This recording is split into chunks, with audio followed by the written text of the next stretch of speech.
video, we're going to be looking at paid traffic sources and how you can drive more traffic to your websites. We're going to be looking at some of the free forms of advertising, such as content marketing, and also some of the largest paid traffic sources, such as Facebook and Google Ads.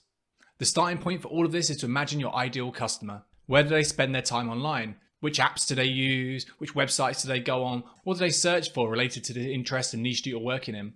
Once we have a clear picture of who we're marketing to, we can focus our efforts on the most relevant traffic sources to that demographic.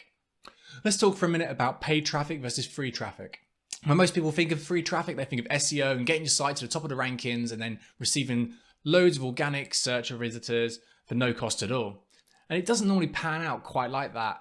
For high volume, high value keywords, search engine optimization is a very competitive industry, and there'll be big brands trying to rank for that keyword phrase. And for a small site getting started, it's almost impossible to beat the brand authority of the larger websites and news portals. To be successful at SEO and content marketing, it takes a lot of time and effort. Google currently has a ranking factor where long form content, such as really long blog posts, tends to rank better than short form content. And obviously, the quality of the content is important as well. If you can write really in depth on a certain topic, then you stand every chance to rank competitively in the search engine results pages. But obviously writing 2,000 word blog posts takes time, and time is a cost factor that most people will need to consider.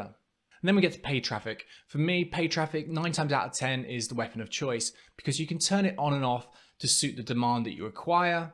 You can optimize really well with conversion tracking, and it's really well suited to performance marketing. If you can monetize the visitors that you're getting through paid traffic sources to a point where you're making a profit, then you can grow a business really quickly this way. So the first paid traffic source I'll talk about is Google Ads. This is obviously the paid listings at the top of the search results, but it also includes YouTube advertising and the display network. There's third-party websites which have AdSense on them, and we can place banners on these sites to drive traffic from around the web.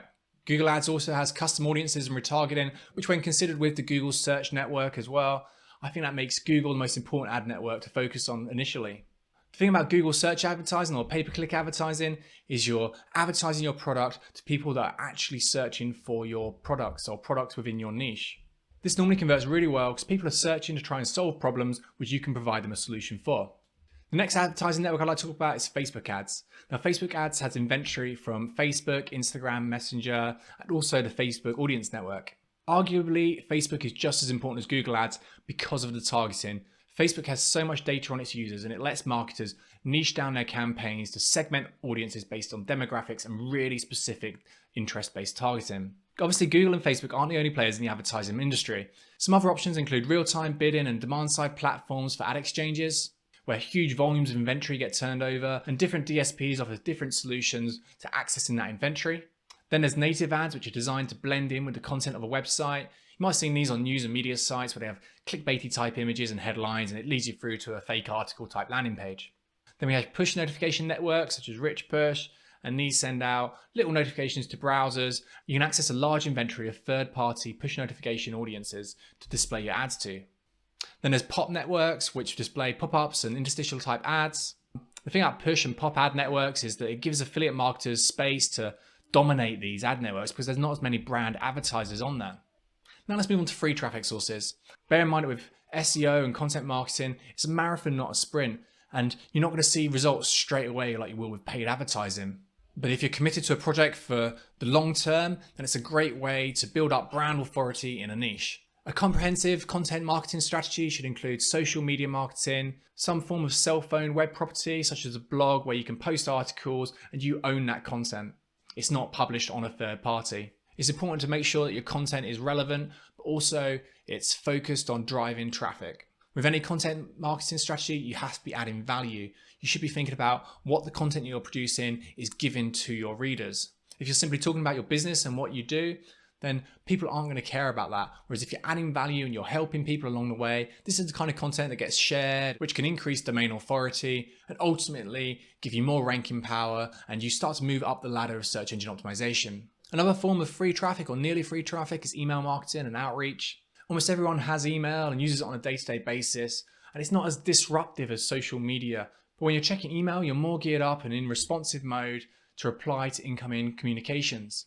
Outreach can be as simple as dropping someone you respect in the industry a line and telling them what you're doing and asking them questions and giving them feedback on what they're doing.